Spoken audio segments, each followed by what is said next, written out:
Drought conditions taking a toll on Addison County farmers. Thanks for joining us at 6. I'm Kat Villianzoni. And I'm Mike Ben. David Darren is on assignment. Despite a burst of much-needed rain over the weekend, our Calvin Cutler shows us the summer sun baked conditions are posing a brittle battle for farmers and livestock.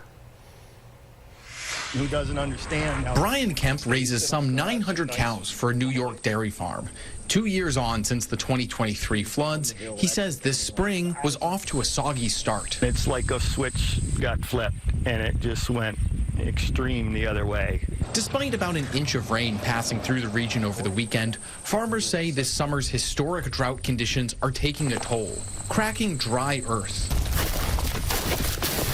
and parching grass across some 800 acres. It felt like if you dropped a match at one end of the farm, it was going to burn straight across. It was so dry.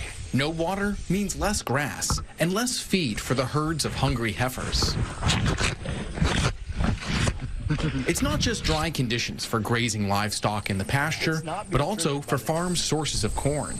In any given year, the corn crop in Addison County would be about 8 to 10 feet tall. That's where the camera is positioned right now. Instead, because of the drought conditions this year, the corn crop is only at about 3 to 4 feet. And the ears of corn are smaller. A pasture over, these corn stalks are barely a foot tall, an extreme drought example.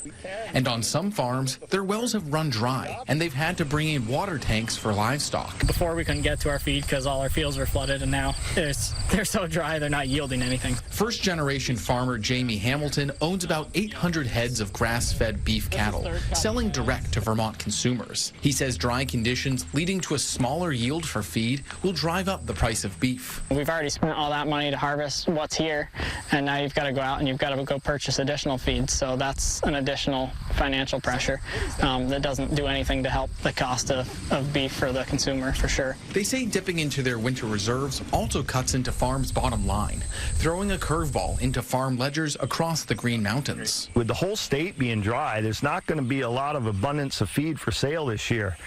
It's a little concerning. As summer pivots into fall, farmers are hoping for more rain, but not too much. Reporting in Sudbury, Calvin Cutler, Channel 3 News.